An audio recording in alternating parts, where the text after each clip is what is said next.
High friends, welcome back to my channel. আশা করি সবাই সুস্থ আছো, ভালো আছো। আজকে সানডেতে আমাদের আজকে অন্যরকম একটু প্ল্যান আছে। অনেকদিন ধরে বলতে চলো কোথাও ঘুরে আসি, চলো কোথাও ঘুরে আসি। আমাদের তো খুব একটা বাইরে বেরানো হয় না, ওই থোড়বড়ি খাড়া বড়ি থার বলতেই পারো, যেরকম রোজ রেগুলার সংসার চলে। তো আজকে ওর বাবা হঠাৎ করে দুদিন ধরে প্ল্যান চলছিল কোথায় নিয়ে বেরাবে, কই গরমের মধ্যে কোথায় যাবো। তা ওর বাবা বলো চলো ছেলেদের নিয়ে চলে যাই, একটু মিউজিয়ামে যাই। তা আমিও তাতেই হ্যাঁ করলাম, তো চলো মিউজিয়ামে যাই। সকালবেলা উঠে ওর বাবাকে ব্রেকফাস্ট দিয়ে দিয়েছি। ওর বাবা নাইট ছিল, চলে এসে নাইট করে ব্রেকফাস্ট ওর বাবাকে দিয়ে দিয়েছি। তার আগে ছেলেদেরকে খেতে দিয়ে দিয়েছি। ছেলেরা খাওয়ার পর তারপরে আমার কতগুলি ইস্ত্রি ছিল, আয়রন ছিল। তোমরা সবাই জানো আমি এখন নতুন জবে ঢুকেছি, সেখানে জামা কাপড়গুলি আমি সপ্তাহে জামা কাপড়গুলি আয়রন করে রেখে দিই। তো ছেলেদেরও আয়রন করলাম, আমারটাও আয়রন করে রেখে গেলাম। জানি না রাত্রিবেলা কখন আসবো। তো আয়রন করার পর ছেলেদের স্নান টান করিয়ে দিয়েছে। এবার আমি স্নানে যাবো। তার আগে ভাবলাম বেরাতে যখন এত বেলাই হচ্ছে তখন ওদের কিছু একটু খাইয়ে দিই। তো আমি স্নান করবো, ওর বাবা স্নান হয়ে গেছে কিন্তু কিছুটা কাজও বাকি আছে, এগুলো সেরে তারপরে তো ঘর থেকে বেরাবো। তাই আমি ভাবলাম ওদেরকে কিছু দিয়ে দেওয়ার জন্য ছাতু বানিয়ে দিচ্ছি। তো ঠান্ডা জল দিয়ে দুজনকে ছাতু দিয়ে আর একটু বরফ দিয়ে ঠান্ডা জল দিয়ে বানিয়ে দিলাম একটু ছাতুর শরবত। এটা খেলে অন্তত ঘন্টা দেড়েক একটু পেটটা ভরা থাকবো। তো ছোটো ছেলে বলছিল না না মা খাবো না, কিন্তু ওর কথা কে শোনে। কিছু তো না খেয়ে গেলে তারপরে বাইরে গেলে এখান থেকে বেরোতে বলবে মা খিদে পেয়েছে, মা খিদে পেয়েছে, খিদে অস্থির। তো যাই হোক ছাতু বানিয়ে দিলাম। ওদেরকে দেওয়ার পর ভাবলাম আমিও একটু খেয়ে নিই ছাতুর শরবত। তো আমি নিজের জন্য একটু ছাতুর শরবত বানিয়ে নিলাম। বানিয়ে এবার আমি স্নানে চলে গেলাম। স্নান টান করে এসে ঠাকুরকে দিয়েছি, মা দিয়ে দিয়েছে আগে, আমি একটু প্রণাম করে নিলাম। নিয়ে এবার রেডি হব, ছেলেদেরকে রেডি করে তারপরে আমি নিজে রেডি হবো। এদিকে ওর বাবারও জামা কাপড় সব বার করে দিয়েছে। আমার ঘরে যা হয় সবাইকে রেডি করে তারপরে আমি নিজে রেডি হই। সে ওর বাবা হোক আর ছেলে হোক, তা রেডি হয়ে বেরিয়ে গেছে। আমাদের এখানে অটো স্ট্যান্ড থেকে অটো নিয়ে নিয়েছি, নিয়ে আমরা নামবো টালিগঞ্জ। প্ল্যান এরকমই আছে, টালিগঞ্জে নেমে টালিগঞ্জ থেকে মেট্রো ধরে নেবো। মেট্রো ধরে একবার পার্ক স্ট্রিট নামলে পরে ওখানেই তো মিউজিয়াম। যারা তোমরা কলকাতায় থাকো তোমরা সবাই জানো যে মিউজিয়ামটা কোথায়। তার পার্ক মেট্রোয় অটো উঠে গিয়ে মেট্রো গিয়ে পৌঁছেছি। মেট্রো এখনও দেরি আছে, প্রায় 3-4 মিনিট। তা দাঁড়িয়ে আছি। ছোটো ছেলে এখানে যা হয় আর কি, ছোটো বাচ্চা নিয়ে গেলে একবার এদিক ওদিক দেখবার। তারপরে ইয়েলো কালারের বটল লাইনটা ক্রস করছে, ওর বাবা বকাবকি করছে। এই তো চলছে, দুই ছেলেকে নিয়ে বেরালে যা হয়। আর ওর বাবা সঙ্গে বেরালে চিৎকার চেঁচামেচি কিছু চলতেই থাকে। তো মেট্রোর মধ্যে ঢুকে পড়েছি। মেট্রোয় ঢুকে দেখছি বাপরে বাপ, রোববারও নাজেহাল অবস্থা। মেট্রো 1 ফুটটা দাঁড়াবার জায়গা নেই। দুই ছেলেকে একটা সাইডে দাঁড় করিয়ে দিয়েছি আর আমি কোনো রকম দাঁড়িয়ে তো মেট্রোয় নামলাম। মেট্রোয় নেমে তারপরে এখানে টিকিট কাটতে ঢুকলাম। এখন অনেক কিছু পাল্টে গেছে, সেটা তোমাদেরকে পরে বলছি। টিকিটের এখানে ব্যবস্থা হয়েছে বড়দের জন্য, অ্যাডাল্টদের জন্য হয়েছে 75, আর ছোটোদের জন্য হয়েছে গিয়ে 20 রুপিস। আর এদিকে যারা বিদেশি, যারা বাইরে থেকে এসে টুরিস্ট ভিসা এখানে মিউজিয়ামে ঢুকতে চাইবে তাদের জন্য হচ্ছে 500 রুপিস। আর এছাড়া যারা ডিএসএলআর ক্যামেরা বা ভিডিও ক্যামেরা করবে তাদের জন্য 18 জিএসটি। আর এদিকে হচ্ছে গিয়ে 50 রুপিস না কত করে একটা চার্জ ছিল সামথিং এরকম। আমি খুব ভুল বলছি না, ঠিকই বলছি। তো এরকমই ছিল। বোর্ডে দেখলাম ওর বাবা তো টিকিট কাটছিল, আমি দুই ছেলেকে নিয়ে দাঁড়িয়েছিলাম। আর তার মাঝখানে আবার একটুখানি ওরা লস্যি খেয়ে নিয়েছে, সেগুলি আর ভিডিও কিছু করতে পারিনি। বুঝতেই পারছো ছোটো বাচ্চা নিয়ে গরমের মধ্যে গেছি, ওরাও বিরক্ত করে পারে। আর আমি ফোনে ক্যামেরাটা কি করব, ওদের নিয়েই ব্যস্ত থাকি। তো যাই হোক টিকিট কেটে মিউজিয়ামে ঢুকে গেছি। মিউজিয়ামে ঢুকে আমার যেটা একটা মিসিং লাগলো না, আমি যখন আমার ছোটোবেলায় আমার বাবা মার সঙ্গে গিয়েছিলাম মিউজিয়ামে তখন অনেক কিছু ছিল। এখন দেখলাম অনেক কিছু পাল্টে গেছে। পাল্টে গেছে। তার বদলে সব রেপ্লিকা কথাটা ভীষণ ইউজ হচ্ছে। আগে যেরকম আর্ট গ্যালারি বলে কিছু ছিল না খুব একটা। আমার স্মৃতিকথা দেখো, ছোটোবেলাকার কথা তো কেউ কোনো দিন ভুলে বলে আমার মনে হয় না। আমার বাবা মার সাথে যাওয়া মিউজিয়াম, সেই সময়কার দেখা, আজ থেকে প্রায় আমি 30 বছর আগের গল্পটাই করছি। তো সেই সময়কার যখন বাবার সাথে গেছিলাম তখন সিনারিওটা অন্য রকমই ছিল।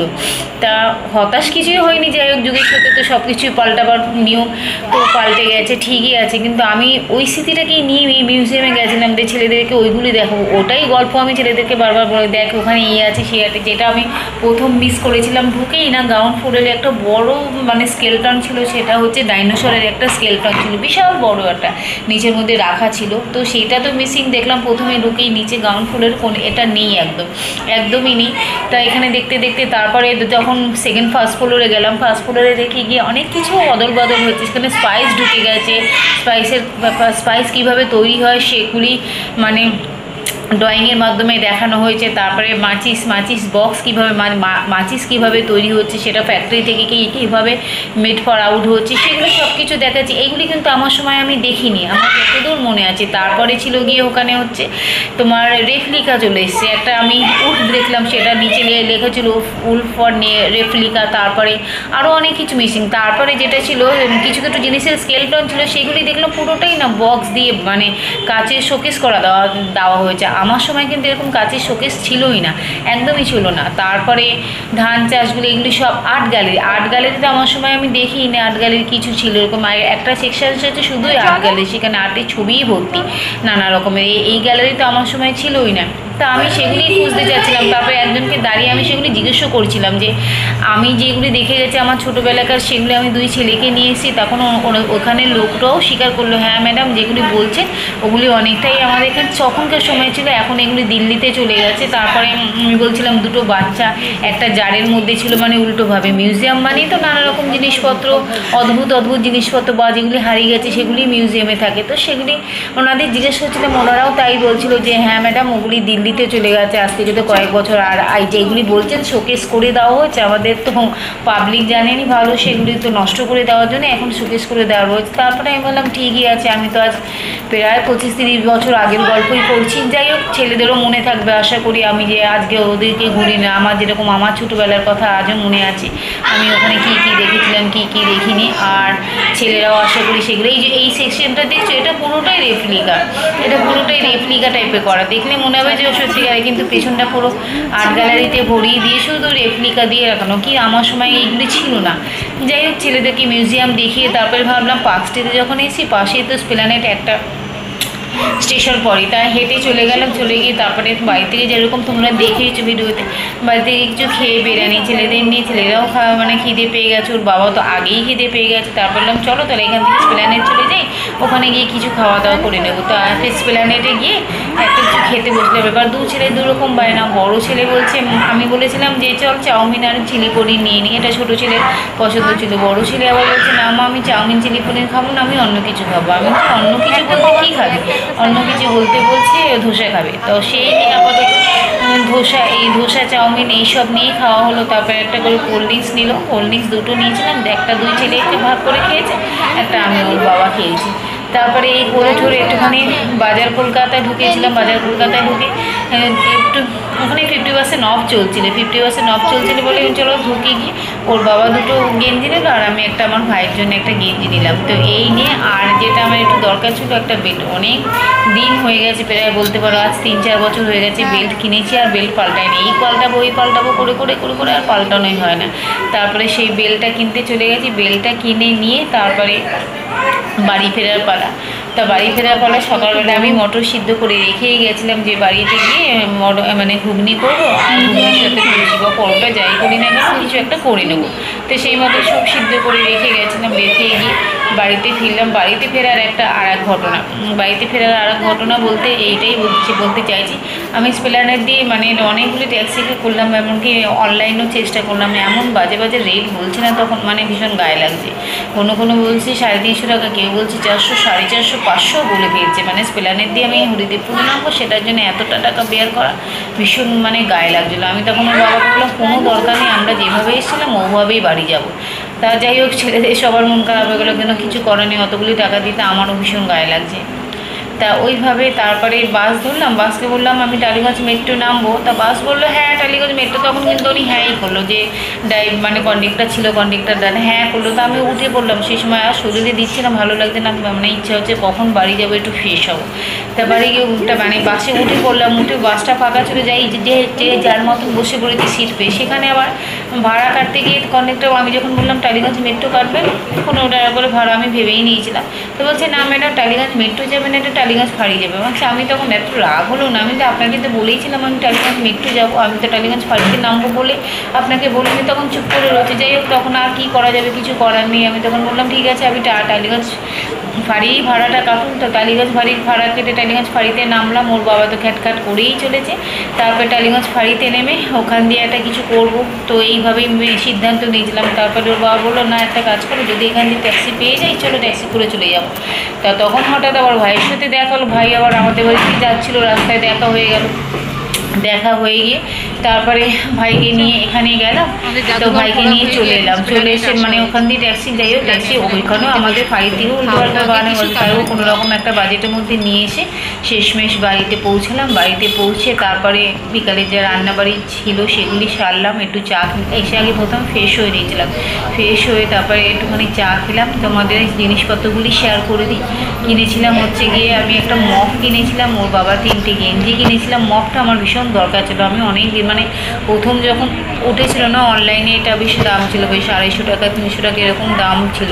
এখন অনলাইনেও দামটা দেখছি কমে গেছে, বাট কিনবো কটা দেবো বলে না মানে আর দেওয়াই হচ্ছে না। তারপরে ভাবলাম না, স্পেলার থেকে যখন কিনেই নিয়েছি তো এটাই নিয়ে যাই, আর অনলাইনে অর্ডার দিন। অনলাইনে এবার আমি একটা না তোমার ফ্ল্যাক্স কিনেছিলাম, ফ্ল্যাক্সটা ঠকে গেলাম। কেউ ভ্যাকুম ফ্ল্যাক্স যেটা ছিল অনলাইনে আমি একটু নিজের জন্য নিয়েছিলাম, যেটা একটু অবশ্যই চাটা নিয়ে যাওয়ার জন্য। সেই ফ্ল্যাক্সটা না চা গরম হয় না ঠান্ডা হয়, ওই মানে বোতলের কাজ করছে জাস্ট এরকমই, না ঠান্ডা না গরম এভাবে। এই জন্য না অনলাইনে আমি খুব একটা কেনাকাটি একদমই পছন্দ করি না। যেটা আমি বাজারে দেখেই নিজের হাতে কিনে একটা নিতে পারবো, বা এটা ওয়ারেন্টি থাকবে। অনলাইনে জিনিসপত্র না থাকে ওয়ারেন্টি, না থাকে কোনো কিছু, চেঞ্জ করার বেলাও ঝামেলা, নেওয়ার বেলাও যেন এক অশান্তি। তাও অনলাইনে এই জন্য না আমি খুব একটা কমফর্ট নই। আমার ওই পুরনো ধাঁচেরই বলো, মার্কেটে গিয়ে নিজের হাতে দেখি জিনিসপত্র কিনবো, সেটাই আমার কাছে ঠিকঠাক বেটার লাগে।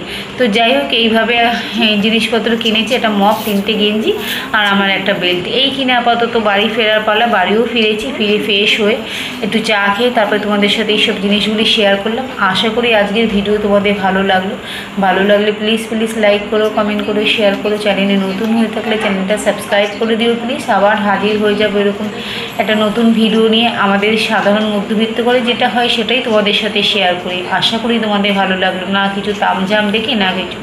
আশা করি তোমরা আমার এই লাইফটার সাথে রিলেট করতে পারবে, কারণ রোজ নামছে যে জীবনে যাওয়া হয়। দেখো এক্সট্রা অর্ডিনারি বা মিথ্যা কথা বলে একটা ভিডিও বানিয়ে আমার সেগুলি খুব একটা ভালো লাগে না, যার জন্য আমি রোজ তোমাদেরকে ভিডিও দিতেও পারি না। তার মধ্যে এখন নতুন জবে ঢুকে গেছি, সেখানেও একটা চাপ থাকে। 2টো ছেলেকে মায়ের কাছে রেখে যাই। ওর বাবা যেহেতু মানে শিফটিং ডিউটি কোনো রকম ম্যানেজ হয়, বাট আমি একটা জিনিস ভীষণ মিস করি, মা যখন বাইরে থাকে না, মানে বাড়িতে কিছুই অগোছাল। আর আমি না ভীষণ ঘরমুখী মেয়ে, আমার এই ঘর সংসার গুছিয়ে রাখা, সব টিপটাপ রাখা, আমার জিনিসগুলি সব ঠিকঠাক জায়গায় থাকবে, এটা আমার ছোটোবেলা থেকেই ন্যাক ছিল। বাট এখন বাইরে বেরিয়ে সেই সব কিছুটা হলেও খামতি ধরেছে সব কিছু। কেন আমারও ওখানে 8 ঘন্টা হলে কী হবে, সেখান থেকে বেরাতে যেতে আসতে প্রায় 10 ঘন্টা হয়ে যায়। তারপরে বাড়ি ফিরে নিজের সানটান এগুলি থাকতে থাকে, তাই এই সব নিয়েই চলছি আর কি।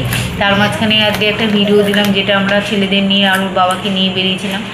আশা করি তোমাদের ভিডিওটা ভালো লাগলে লাইক করো, কমেন্ট করো, শেয়ার করো। চ্যানেলে নতুন হয়ে থাকলে চ্যানেলটা সাবস্ক্রাইব করে দিও প্লিজ। আবার হাজির হয়ে যাবো নতুন একটা ভিডিও নিয়ে। ততক্ষণের জন্য বাই, গুড নাইট, টাটা।